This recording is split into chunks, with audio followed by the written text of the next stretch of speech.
데살로니가 후서 2장 13절부터 15절까지 말씀을 보겠습니다. 함께 한 목소리로 읽겠습니다. 시작.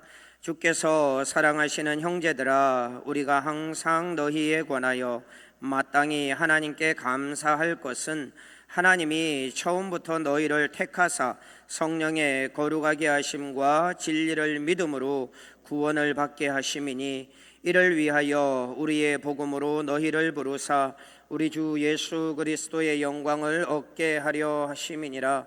그러므로 형제들아, 굳건하게 서서 말로나 우리의 편지로 가르침을 받은 전통을 지키라. 아멘. 네, 오늘도 계속해서 우리는 기독교 교리에 대한 것을 이제 공부하면서 말씀을 듣게 됩니다. 우리가 오늘부터 말씀을 통해 배우게 되는 것은 구원에 대해서 말씀을 하시는 부분 중에 구원의 서정이라는 것이 있습니다. 구원의 서정, 이게 9가지인데요 순서상으로 이렇게 되는 게 아니라 논리상으로 이렇게 된다라고 보시면 됩니다. 9가지 약자를 말씀드리면 소중회신, 칭수, 성견, 영, 이렇게 해서 9가지가 됩니다. 이 몇 주간에 걸쳐서 이걸 보게 될 텐데, 오늘은 이제 이 부르심에 대한 것입니다. 소명이라고 하는데, 이 부르심에 대한 것을 우리가 보려고 합니다. 성경을 보면 하나님께서 한 사람을 구원을 하실 때에 첫 번째 단계가 무엇이냐? 그것은 이제 택하심입니다. 택하심. 그건 이제 선택이다라고 말씀을 하는데, 오늘 본문에도 보면은요 13절에 보면은 이렇게 말씀을 합니다. 하나님이 처음부터 너희를 택하사라고 이렇게 말씀을 하고 있습니다. 처음부터 너희를 택했다, 선택하셨다 라고 말씀합니다. 선택을 할 때 우리는 그것을 예정이라고 하는데, 이거 이중 예정입니다. 이 구원받을 자만 선택을 한 것이 아니라 버릴 자도 택하신 거예요. 그렇게 해서 이것을 이중 예정이라고 얘기를 하는데, 그 이중 예정 중에서 우리는 택한 것에 대해서 이제 말씀을 좀 하려고 합니다. 에베소서 1장 4절 5절에 보면 이런 말씀이 있습니다. 제가 읽어드리겠습니다. 고 창세전에 그리스도 안에서 우리를 택하사 우리로 사랑 안에서 그 앞에 거룩하고 흠이 없게 하시려고 그 기쁘신 뜻대로 우리를 예정하사 예수 그리스도로 말미암아 자기의 아들들이 되게 하셨으니, 이렇게 말씀을 합니다. 여기에서 우리를 택하셨다, 또 우리를 예정하셨다, 이렇게 말씀을 하심으로써 우리의 이 구원이 하나님으로부터 오게 되는 것이다 라는 것을 우리가 생각을 하게 됩니다. 이것은 믿어야 됩니다. 내 힘으로, 내가 자력으로 구원을 얻으려고 내가 막 이렇게 하나님 앞에 나왔다, 이것은 말이 안 되는 것입니다. 우리는 하나님께서 말씀을 하실 때에 본질상 진노의 자녀고, 영과 이 모든 것들이 다 이 죄와 허물로 죽어있는 사람들이었기 때문에, 죽어있는 사람들이 벌떡 일어나서 내가 구원받겠소 하고 갈 수 없다는 것을 제가 지난번에 말씀을 드렸습니다. 그렇게 이제 죽어있는 상태에 있는 이들을 하나님께서 어떻게 하셨느냐? 예정하셨고 하나님께서 택하셨다라는 것이죠. 그러니까 우리가 이 선택에 대해서 말씀을 할 때 사람들은 얘기를 합니다. 왜 누구는 택하고 누구는 택하지 않았느냐 라고 그렇게 얘기를 합니다. 이런 질문들 생각을 해보셨을 것이고, 그리고 어떤 이들은 이런 질문을 받아보신 분도 계실 것입니다. 어떻게 대답하셨습니까? 몰라, 나도 몰라, 그냥 믿어, 이렇게 말씀을 하셨습니까? 아니면 하나님의 주권이니까 그냥 그렇게 믿어 라고 말씀을 하셨습니까? 하나님의 주권이라는 것은 맞습니다. 말씀드렸듯이 이 구원에 관한 모든 것은 다 하나님의 주권입니다. 하나님께서 선택하셨고 하나님께서 예정하신 것입니다. 나를 좀 선택해 주십시오, 이렇게 해서 된 게 아니라는 거예요. 하나님께서 선택하셨습니다. 그러나 그것만으로 얘기를 하면 안 됩니다. 이런 의무는 신자나 불신자나 다 가질 수 있습니다. 누구는 선택하고 누구는 안 선택한 것. 왜 그럴까? 사실은 이렇습니다. 모든 사람이 아담의 죄로 말미암아 다 죄인이 되었습니다. 이 말은 그들의 상태는 본질상 진노의 자녀고, 모두가 다 가만히 있으면 지옥으로 갈 수밖에 없는 그런 운명에 처하게 되었다라는 것입니다.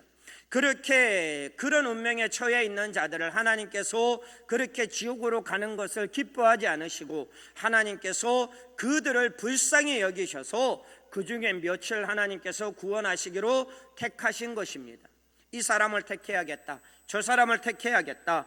그렇게 해서 하나님께서 택하셨기 때문에, 우리도 택함을 받았기 때문에 우리가 오늘 이 구원의 은혜의 자리에 있을 수가 있는 것입니다.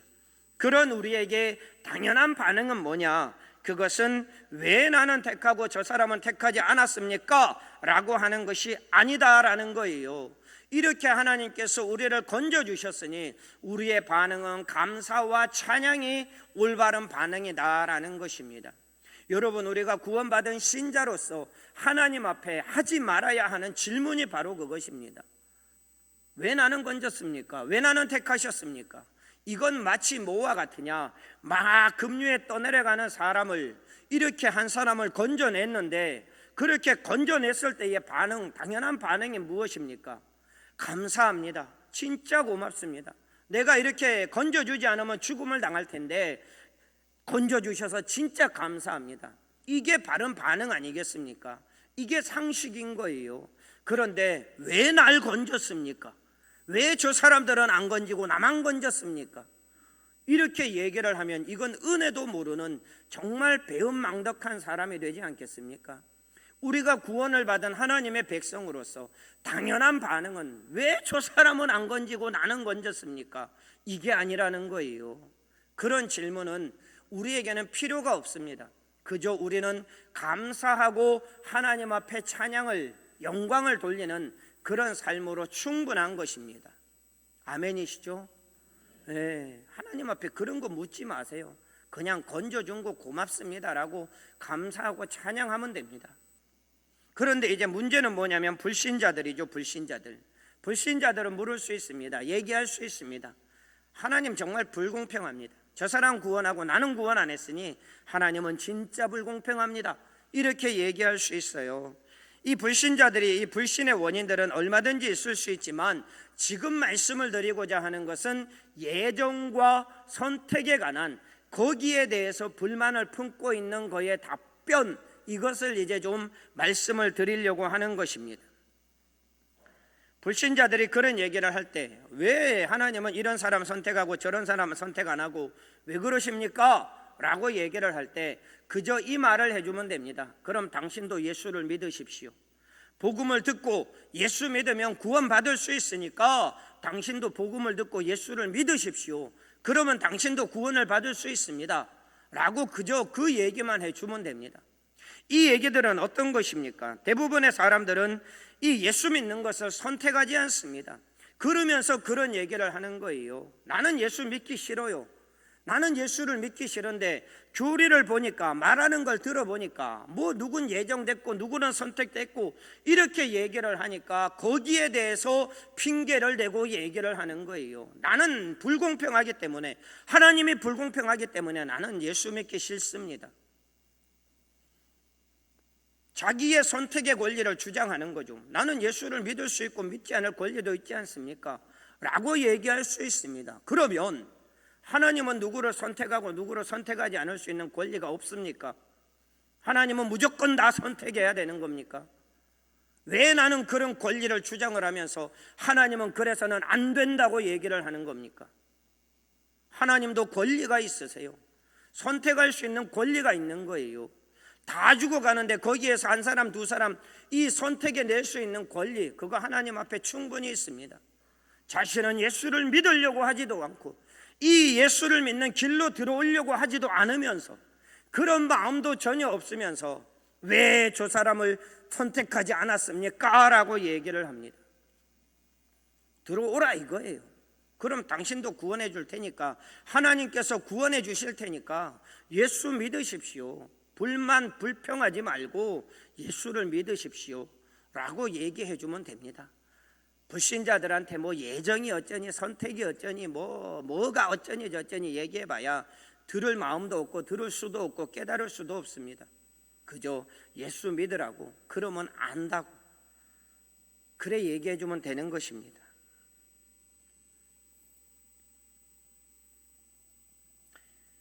예수 믿으면 천국 간다고 하는데 그것을 받아들이지 않는 자신을 탓해야 하는 게 맞다는 거죠. 안 믿으려고 하면서, 자기는 죽어도 안 믿으려고 하면서 하나님 앞에 모든 책임을 돌립니다. 선택이 어쩌니. 그렇지 않습니다. 누구든지 복음의 문은 열려 있습니다. 그들이 예수 믿고 오면 구원을 받을 수가 있는 것입니다. 믿지 않는 사람들은 자신이 믿지 않으려고 하는 것을 문제 삼지 않고 하나님 앞에 모든 책임을 다 떠넘기고 있습니다. 마음을 열고 그리스도를 믿으라고 하십시오. 그러면 구원받습니다. 이게 불신자들에게 해줄 수 있는 얘기입니다. 다른 것들은 아무것도 없습니다. 이제 진짜 본론으로 들어가겠습니다. 오늘은 소요리 문답 31번입니다.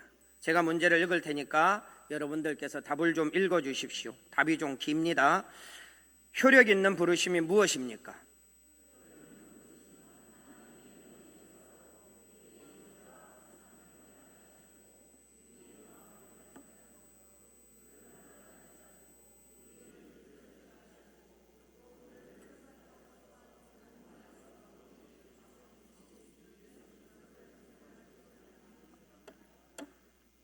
네, 잘 읽어주셨습니다. 이것은 이제 하나님께서 택하신 사람들을 복음을 통해서 믿게 하시고 구원하시는 하나님의 방법이다라고 이렇게 정리를 할 수가 있겠습니다. 복음은 모든 사람들에게 전해집니다.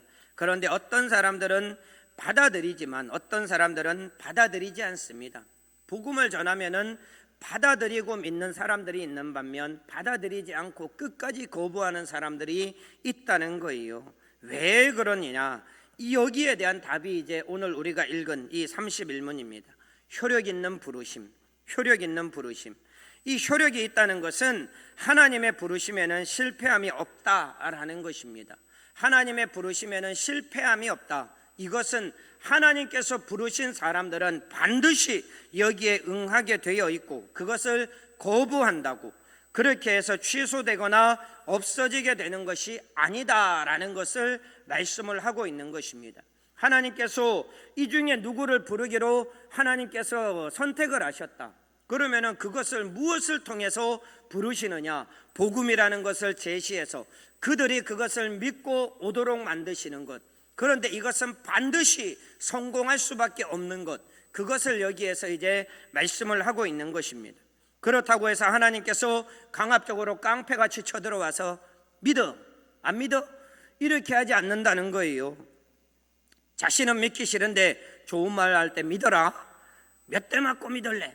이러면서 막 강압적으로 그렇게 주님이 하시지 않는다라는 것입니다. 혹자들은 내가 안 믿으려고 그렇게 거부했는데 하나님이 강제로 이끌어서 믿게 하시고 구원하셨다라고 할지도 모르겠습니다.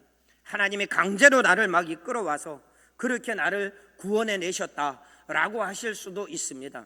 그런데 이것은요 정확한 표현이 아닙니다. 여기에서 이제 말씀을 하고 있는 것은 창조적인 행위에 의해서 믿게 되는 것입니다. 하나님의 창조적인 행위, 이것을 우리는 잊어서는 안 됩니다. 이 말은 뭐냐면 창조주이신 하나님, 구원의 주이신 하나님께서 우리 안에 뭔가를 만들어내시는데 그게 뭐냐면 새로운 의지입니다. 새로운 의지, 이것을 만드셔서 마음의 변화가 일어나게 하시고 하나님 앞에 무릎을 꿇게 하시는 것입니다. 하나님은 왜 우리에게 새로운 의지를 만들어내시느냐? 우리가 원래 가지고 있는 이 본성, 우리가 예수 믿기 이전에 가지고 있었던 이 본성은요 정확하게 얘기를 하면 이런 것입니다. 하나님을 거부하고 하나님께 반항하는 본성이에요. 그런 거를 가지고 하나님 앞에 나오게 할 수 없는 거예요. 하나님은 강압적으로 하지 않으신다라고 말씀을 드렸잖아요. 이걸 네가 지금 그렇게 생각을 한단 말이야 이래가지고 막 두드려 패가지고 막 바꾸고 이게 아니에요. 하나님께서 새 영과 새 마음, 새 의지, 이것을 그 사람에게 주시는 거예요. 창조해 내시는 거예요. 이렇게 해서 우리가 예수 그리스도를 믿을 수 있는 마음을 가지게 하시고 그리고 그 믿음으로 말미암아 구원을 얻게 되는 것입니다. 새로운 의지를 창조해 내시는 것, 이것입니다. 우리 안에, 예수 믿는 우리 안에 갈등이 있는 그 이유가 무엇입니까? 이 나의 본성과 원래 가지고 있는 하나님을 배반하고 배신하고 말씀에 순종하기 싫어하고 이렇게 살아왔던 우리의 기본적으로 가지고 있던 본성과 하나님께서 넣어주신 이 하나님의 말씀에 순종하고 구원을 사모하고 은혜를 사모하고 이러한 것들이 부딪히기 때문에 우리 안에 갈등이 있는 거예요. 우리 안에 이런 갈등이 없는 사람들이 있습니다. 그런 사람들은요, 내 안에 하나님의 이 창조적인 이 본성, 이러한 것들이 들어있는지 우리는 생각을 해봐야 합니다. 그런 의의가 없는데, 그런 의지가 없는데 우리 안에 갈등이 필요 없는 거예요. 본능에 충실해 미끄러지듯이 이렇게 그냥 살아가면 되는 것입니다. 그런데 우리 안에 하나님께서 구원에 대한 의지와 열망을 새롭게 이 의지를, 새로운 의지를 우리에게 넣어주신 사람들은 반드시 뭐가 있느냐? 갈등이 있습니다. 내가 하나님을 따르고자 하는 마음, 그리고 내가 내 본성을 따르고자 하는 마음, 이게 우리 안에서 싸우고 있는 거예요. 모든 구원받은 사람들은 여기에 다 들어가게 됩니다. 그런데 어떻게 되느냐? 사도 바울은 얘기합니다. 자기의 본성을 쳐서 복종시켜야 된다라고 말씀을 하고 있는 거예요. 하나님께서 전에는 없었던, 결코 없었던 내 본성, 내 의지, 내 생각, 이것이 이루어지면 기뻐하는 삶을 살았던 그런 사람에게 하나님께서는 새로운 이 의지를 창조해 내시고 그 안에 집어넣으시는 것입니다. 그래서 싸우게 하십니다. 그리고 하나님이 정말 있을 수도 있겠구나, 하나님이 정말 계시는구나 라는 것을 알게 하시고, 그리고 그 하나님을 믿고 하나님을 의지하는 것을 사모하게 하시고, 하나님의 뜻을 따라 사는 것을 사모하게 하시고, 그런 것들을 하나님께서 만들어내시는 것입니다. 그렇게 하고 누가 이기게 되느냐? 누가 이기느냐? 본성에 따라서 살아왔던 이런 사람이 아니라 하나님께서 새롭게 창조하신 의지를 가진 사람, 그 사람이 이기게 되는 것입니다. 그래서 그는 구원을 받게 되는 거예요. 어렵습니까? 저게 도대체 뭔 소리인가? 뭘 만들고 복잡하게, 어렵지 않습니다. 하나님께서 우리에게 부르실 때에 그냥 와가지고 막 두드려 패는 게 아니라 우리 안에 새로운 본성을 창조해 내신다고요. 그것을 통해서 우리가 구원을 열망하는 마음을 가지게 하시고 하나님을 소망하는 마음을 가지게 하시고, 그것을 하나님께서 통해서 복음을 받아들이게 하시고, 그리고 그 사람들이 구원을 얻게 하신다라는 거예요. 하나님께서 우리를 부르실 때 그렇게 다 부르셨어요. 하나님께서 우리가 가지고 있는 이 죄악된 본성을 확 그냥 바꿔가지고 그렇게 하신 게 아니라 하나님께서 우리 안에 새로운 의지, 새로운 마음, 그것을 창조하셔서 집어넣으셨다고요. 여러분들 다 구원받은 여러분들은 전부 다 그 과정을 통해서 하나님 앞에 나온 것입니다. 내가 어느 날 바뀌었어. 기적입니다. 어느 날 바뀌었다. 그 말은 뭐냐면 하나님이 우리 안에 언젠가 넣어주신 그 창조, 그 의지, 이것이 승리하게 되었다라는 거예요. 그래서 우리는 바뀌어진 사람, 구원받은 사람, 이런 사람들이 되었다는 것입니다. 하나님의 복음을 듣고 하나님이 택하신 사람에게 새로운 의지를 창조하시고, 그리고 그냥 갑자기 어느 날 갑자기 확 이렇게 바뀝니까? 그렇게 변하신 분들 계십니까? 예수 믿을 때 그렇게 극적으로 어느 날 갑자기 확 변화돼가지고 내가 믿게 되었다라고 하는 분 계십니까? 구원파가 그거 주장하는 거예요. 며칠, 몇 월, 며칠, 몇 시에 그런 일이 일어났느냐, 이거 주장하는 것입니다. 그럴 수도 있지요. 그러나 대부분의 사람들은 그렇지 않습니다. 하나님께서 새로운 의지를 우리 안에 넣으시고, 하나님은 뭐 하시느냐? 확 그냥 불지르는 게 아니라 기다리십니다. 그것이 역사할 때까지 이 안에서, 그리고 내가 그 구원의 확신을 얻게 될 때까지 하나님은 기다리시는 거예요. 계속해서 시간을 두고.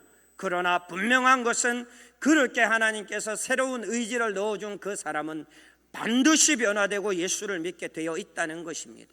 그게 언젠지는 몰라요. 그러나 그 일을 하나님은 하시는 것입니다. 새로운 의지를 만들어서 우리 안에 넣어주십니다. 에스겔서에도 내가 새 영과 새 마음을 너희에게 주겠다라고 말씀합니다. 바꾸어 버리겠다. 니네 그 가지고 있던 그 더럽고 지저분한 의지를 내가 바꾸어 버리겠다. 이렇게 말씀하지 않고 내가 새 영과 새 마음을 주겠다라고 말씀을 하십니다. 그게 우리 안에 들어와서 우리가 새로워진 것입니다. 내 본성은 사라지느냐? 아니에요. 이 새로워진 의지가 강력해지고 이 은혜를 통하여서 우리의 본성이 계속해서 깎이고 죽임을 당하는 것입니다. 그렇다고 우리의 이 죄악된 본성이 없어지느냐? 그러면은 완전 거룩을 이룰 수 있겠죠. 없어지진 않습니다. 이 새롭게 창조된 하나님이 주신 하나님의 구원을 갈망하고 소망하는 이 의지가 이 본성적인 의지를 이겨버리는 거예요. 우린 지금 그 싸움을 하고 있는 것입니다.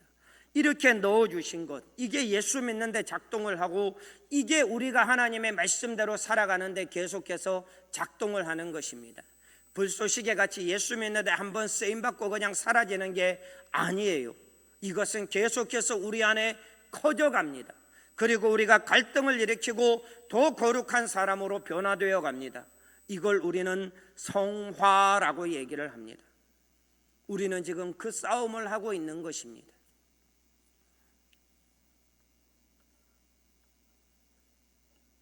우리가 잊지 말아야 하는 것이 있습니다. 그것은 복음이 하나님을 믿게 하는 통로요 수단이라는 것입니다. 하나님께서 이 새 영을 우리 안에 넣어주시고 그냥 가만히 있으면 되느냐? 그러면 이 사람이 저절로 구원을 받게 되느냐? 그렇지 않습니다. 성령의 역사만으로는 구원을 받을 수 없습니다. 이 말을 잘못 들으면 저놈이 무슨 말을 하나, 성령의 능력을 제한하나 그렇게 얘기를 하겠지만 구원에 대해서는요 하나님께서 두 가지 방법을 말씀을 하고 있습니다. 그건 뭐냐면 복음을 들어야 한다는 거예요.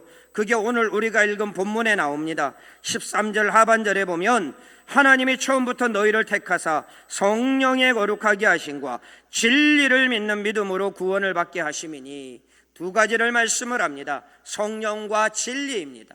이 진리는 하나님의 말씀입니다.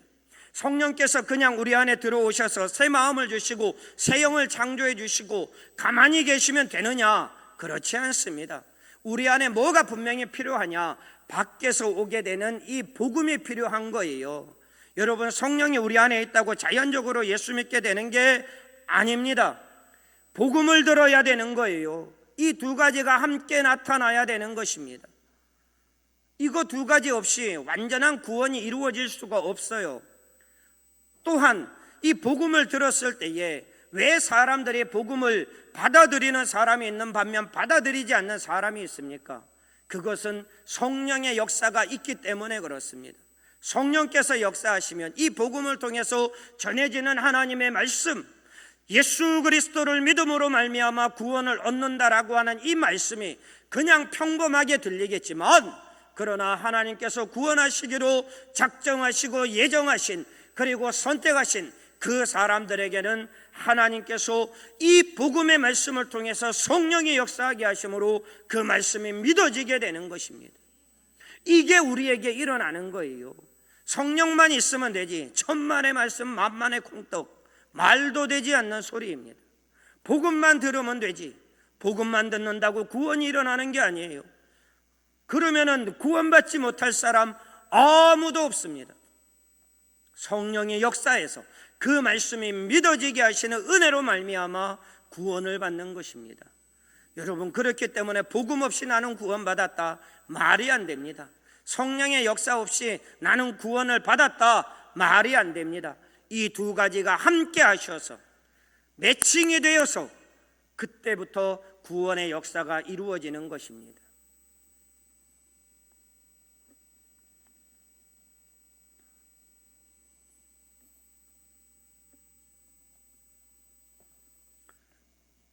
무슨 얘기인지 아시겠죠? 네, 요거는 알아들으실 줄 믿습니다. 복음의 역사, 복음의 이 전파와 성령의 역사, 사실은 이게 이 부르심이요 두 가지가 있습니다. 외적 부르심, 내적 부르심. 외적으로 부르는 건 모든 사람을 부르는 거예요. 복음으로 말미암아 여러분 예수 믿으십시오. 이게 외적인 부르심입니다. 그런데 내적인 부르심은 뭐냐? 성령이 우리 안에 역사하셔서 그 복음을 받아들이게 하고 믿게 하시는 것. 이게 바로 내적인 부르심입니다. 우리 안에서 역사하시는. 그래서 이제 부르심은 그렇게 되어 있는데, 유효적인 부르심이라는 것은 이 내적인 부르심을 통해서 이 부르심이 절대로 선택한 사람들에게는 실패하지 않는다라는 것을 말씀을 하고 있는 것입니다.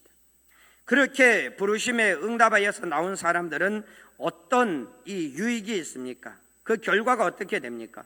본문 14절은 이렇게 말씀합니다. 이를 위하여 우리의 복음으로 너희를 부르사 우리 주 예수 그리스도의 영광을 얻게 하려 함이니라. 예수 그리스도의 영광을 얻게 하려 함이다 라고 말씀합니다. 예수 그리스도께 영광을 돌리는 게 아니라 예수 그리스도의 영광을 우리가 얻는다라고 말씀하고 있어요. 우리가 복음을 믿으면 하나님의 영광을 위한 삶이 됩니다. 맞습니다. 그런데 여기에서는 그걸 말씀하고 있는 게 아니라 복음을 듣고 이 유효적인 부르심으로 말미암아 우리가 예수를 믿게 되고 구원을 받은 하나님의 백성에게는 예수 그리스도의 영광을 얻게 되는 그런 은혜를 누리게 된다는 것입니다. 예수 그리스도의 영광이 과연 무엇입니까?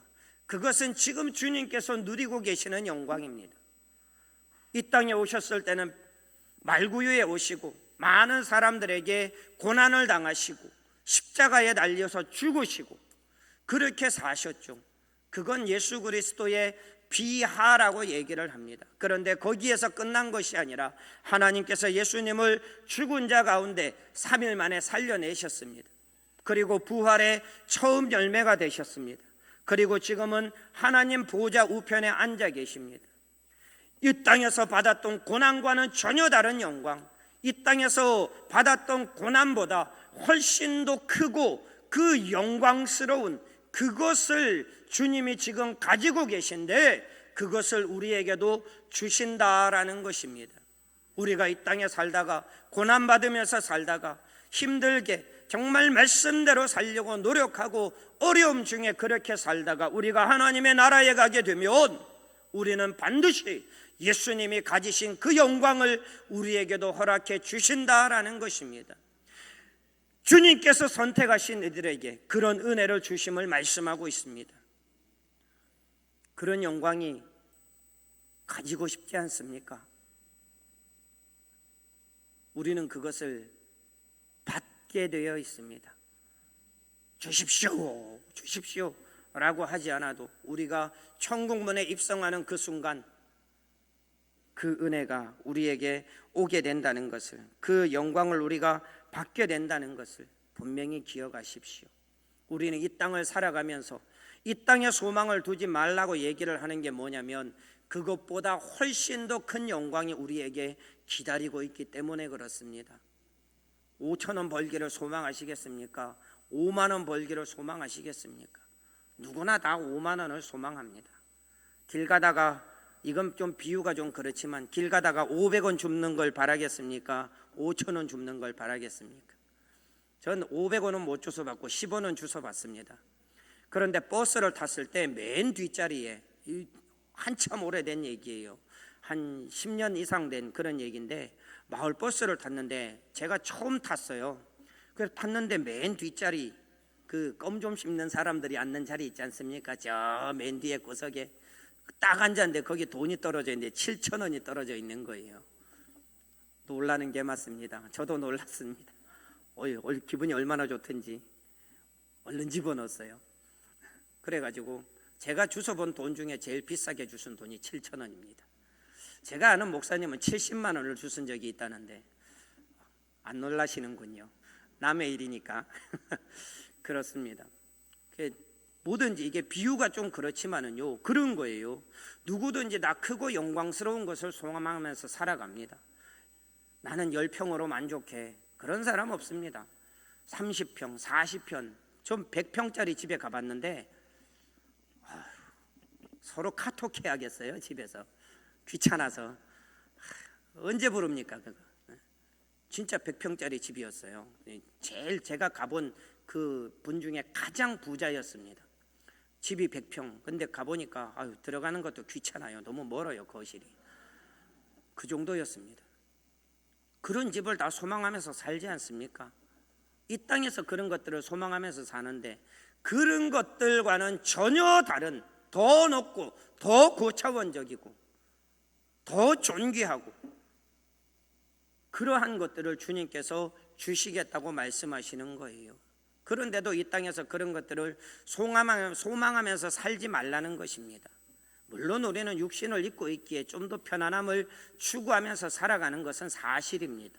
그런데 근본적으로 우리의 소망은 그걸 추구해서는 안 되고 주님께서 주시겠다고 하는 이 그리스도의 영광, 이것을 우리는 추구하면서 살아가야 되는 거예요. 그것 받으려고 우리는 살고 있는 것이고 그렇게 살면 반드시 하나님께서 우리에게 그것을 주시겠다고 말씀하시는 것입니다. 우리는 이런 선물을 받은 사람들입니다. 무엇 때문에? 하나님께서 우리를 부르셨다는 그 은혜 때문에 우리는 이런 선물을 받을 자격을 부여받은 사람들입니다. 감사하지 않습니까?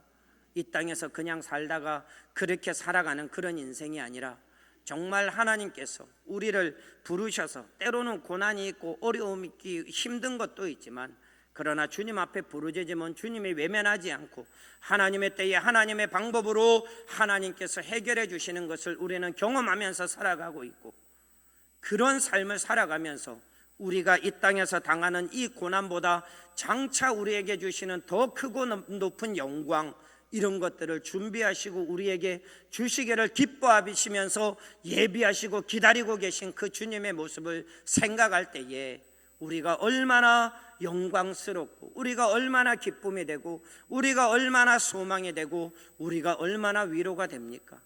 예수 믿고 살아가는 삶 자체가 위로요, 소망이요, 은혜인 줄로 믿습니다. 하나님은 그것으로 우리를 부르셨다는 거예요. 2부가 확실히 복이 있습니다. 1부 때는 이런 얘기도 못하고 얼버무리다가 끝났어요. 자, 여러분 정말 제가 이 말씀드리는 것 내용들 잘 아시겠습니까? 하나님은 우리를 택하셨습니다. 지금까지 다 잊어버려도 좋은데 이걸 기억하십시오. 하나님은 우리를 택하셨습니다. 그리고 복음을 듣게 하시고 성령의 역사를 통해 믿게 하셨습니다. 그렇게 믿게 하실 때에 하나님께서는 우리를 강압적으로 붙잡아서 뭔가를 이렇게 막 틀어버리는 그런 것을 하신 게 아니라 우리 안에 새로운 의지를 창조해서 넣어주셨다라는 것입니다. 이게 새로운 학설이 아니라 소요리 문답을 보면은요 이렇게 해설을 하고 있습니다. 우리 안에 새로운 의지를 창조하셔서 하나님을 믿고 구원을 얻게 하셨습니다. 이것은 하나님의 사역이기에 반드시 이루어지기에 효력 있는 부르심이다 라고 말씀을 하고 있는 것입니다. 이 부르심에 순종해서 이 부르심의 응답에서 나온 사람들에게 하나님이 주시는 그 놀라운 은혜는 예수 그리스도의 영광을 우리가 받게 되는 것입니다. 지금 주님이 누리고 계시는 그 영광 장차 우리도 받게 되는 것입니다. 이 은혜를 주신 주님께 감사하면서 살아가십시오. 고난 중에 있어도 이 은혜는 감사할 수 있습니다. 잘되고 형통한 중에 살아간다면 더더욱 감사할 수 있습니다. 우리는 이런 감사를 올리며 살아가야 합니다. 나를 부르신 주님, 급류에 휩쓸려가는 인생 같은 우리, 아무런 소망 없이 그 물길에 쌓여서 싹 쓸려가는 가운데 누군가가 나를 건져주셨다면 그게 얼마나 큰 은혜입니까? 죽을 수밖에 없는, 언젠가는 어떤 상황을 통해서도 죽음을 맞이하게 되겠죠. 그러나 소망 없이 끌려가다가 죽어가는 그런 우리가 아니라 건짐받고 새로운 소망을 가지고 살아갈 수 있는 우리, 이것을 만들어주시고 우리를 불러주신 주님, 이 주님을 우리는 끝까지 감사하고 끝까지 의지하고 끝까지 바라보면서 살아야 하는 것입니다. 효력 있는 부르심은 여기에서 끝나는 것이 아닙니다. 불러냈으니까 이제 니네가 알아서 살아라 라고 말씀하고 있는 게 아닙니다. 하나님은 그들에게 말씀하십니다. 내가 세상 끝날까지 너희와 항상 함께 있겠다. 우리에게 하시는 말씀인 거예요. 너희와 항상 함께 있을 것이다. 그리고 분명히 장차 우리가 그 영광에 들어가게 될 것이다. 내가 그것을 이룰 것이다 라고 말씀하는 것입니다. 우리는 이 땅에서 어떻게 살아야 합니까? 많이 갈등하면서 사십시오. 그러나 그 갈등의 결과는 하나님께서 기뻐하시는 것을 선택하는 갈등이어야 합니다. 우리의 본성대로 따라가는 것, 우리의 이 죄악된 습성대로 따라가는 것, 하나님은 그것은 가만두시지 않습니다. 그러나 우리가 갈등하되 하나님의 영광을 위해서 선택을 하게 된다면 하나님은 놀라운 은혜와 복으로 이 땅에서도 우리에게 선물을 주신다는 것을 말씀을 하고 있는 것입니다. 우리는 살아도 감사, 죽어도 감사, 고난 중에도 감사, 형통할 때도 감사, 우리의 삶은 우리를 불러주신 하나님을 감사하고 그분을 의지하는 삶, 이게 우리의 본분입니다. 그것을 잊지 않고 살아가시는 우리 모든 성도님들 다 되실 수 있기를 우리 구주 예수 그리스도의 이름으로 축원합니다. 아멘. 기도하겠습니다. 이 시간 기도하실 때 함께 기도하겠습니다. 주님, 우리를 건져주시고 우리를 구원해 주신 감사합니다. 하나님, 우리가 건져주시고 구원해 주신 것뿐만 아니라 우리를 이끌어 주신다 하셨으니 끝까지 주님 바라보며 끝까지 주님 의지하며 살아갈 수 있는 그러한 저희들의 삶이 되게 하여 주시옵소서. 우리는 실패하지만 실패하지 않으시는 주님께서 우리를 이끌어 주실 것을 늘 믿고 이 믿음 흐려지지 않게 그렇게 살게 하여 주시옵소서. 우리 다 같이 함께 한 목소리로 기도합니다. 아버지 하나님, 은혜를 감사합니다. 주님께서 저를 사랑하여 주시고 오늘도 정말 아버지 하나님의 놀라운 은혜 가운데 저를 이끌어 주시니 감사합니다. 아버지 하나님, 죄악 가운데 살던 저희들 아버지 하나님 우리에게 새로운 의지를 창조하시고 아버지 하나님이여 정말 예수 믿고 구원받는 은혜의 역사에 있도록 아버지 도와주시니 감사합니다. 아버지 하나님, 우리를 건져주시니 귀한 사랑을 아버지 하나님 우리가 잊지 않게 하시고 아버지 하나님에 늘 감사하며 아버지 하나님 더욱더 하나님을 의지하며 살아갈 수 있는 저를 될 수 있도록 아버지 복을 더하여 주시옵소서. 연약한 저희들을 정말 아버지 도와주시고 아버지 하나님의 불쌍히 여겨 주옵소서. 아버지 하나님 정말 주님 저희들을 아버지 하나님 도와주시옵소서. 아버지까지 아버지 하나님의 믿음 가지고 살게 하시며 우리를 부르신 주님 바라보며 살아갈 수 있는 저를 될 수 있도록 아버지 하나님의 은혜를 베풀어 주시고 아버지 하나님의 실패하지 않으시고 아버지 능력 많으시고 신실하신 주님 바라보며 살아가는 저를 될 수 있도록 아버지 복을 더하여 주시옵소서. 주님께서 인도하여 주시기를 간절히 바라옵고합니다. 살아계신 하나님 아버지, 은혜를 감사합니다. 오늘도 하나님의 말씀 듣게 하시니 감사합니다. 죄악 가운데 살던 우리를 불쌍히 여겨주셔서 아버지 하나님이 우리를 불러주시고 아버지 건져주시기로 선택하시고 아버지 하나님이 우리 안에 새로운 의지를 창조하셔서 아버지 하나님이 우리가 그 의지로 말미암아 주님을 찾을 수 있는 마음이 생기게 하시고 아버지 복음을 받아들일 수 있는 마음이 생기게 하시고 아버지 예수 그리스도를 믿고 구원받은 하나님의 자녀로 삼아주시니 진심으로 감사를 드립니다. 아버지 하나님, 원하옵나니 우리를 정말 아버지 새롭게 창조하신 주님께서 아버지 하나님이 우리를 정말 아버지 은혜를 베풀어 주셔서 끝까지 어떤 환경에도 우리가 굴하지 않고 주님을 바라볼 수 있는 믿음의 백성으로 살아갈 수 있도록 하나님 은혜를 더하여 주시옵소서. 아버지 하나님, 저희들을 정말 긍휼히 여겨주시고 아버지 하나님이 언제까지 함께 하시겠다 하시고 그리스도의 영광을 우리에게 주시겠다 하셨사오니 아버지 하나님 그 영광 바라보며 이 땅의 모든 어려움과 힘든 것들 아버지 하나님의 때로는 수모당하는 것들도 참고 견디고 인내하며 주님 바라볼 수 있는 그러한 믿음의 아들로 살아갈 수 있도록 하나님 복을 더하여 주시옵소서. 아버지, 오늘도 함께 하시고 우리의 모든 남은 삶도 하나님께서 이끌어 주시고 인도하여 주시고 승리하게 하실 것을 믿사오며 우리 구주 예수 그리스도의 이름으로 기도합니다. 아멘.